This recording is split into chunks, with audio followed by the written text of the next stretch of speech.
మధ్యాహ్నం 3:30కు అన్ని శాఖల సెక్రటరీలతో సీఎం రేవంత్ రెడ్డి సమావేశం కానున్నారు. తెలంగాణ సెక్రటేరియట్లో శాఖల పనితీరు, ప్రభుత్వ లక్ష్యాలు లాంటి అంశాలపై సీఎం కీలక మీటింగ్ నిర్వహించనున్నారు. శాఖల వారీగా అధికారులు సమాచారం సిద్ధం చేసుకోవాలని ఇప్పటికే సీఎస్ కార్యాలయం నుంచి ఆదేశాలు వెళ్లాయి.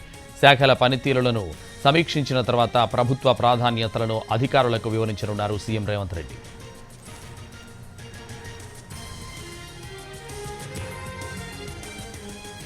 Telangana anti narcotics cyber security బ్యూరోల ఆధునికీకరణపై దృష్టి పెట్టింది తెలంగాణ ప్రభుత్వం. ఉదయం 11 గంటలకు కమాండ్ కంట్రోల్కు చేరుకోనున్నారు సీఎం రేవంత్ రెడ్డి. 27 4 వీలర్ 42 2 వీలర్స్ను అందజేయనున్నారు. తెలంగాణ సైబర్ సెక్యూరిటీ బ్యూరోకు సైతం వాహనాల మంజూరు చేసింది రేవంత్ సర్కార్.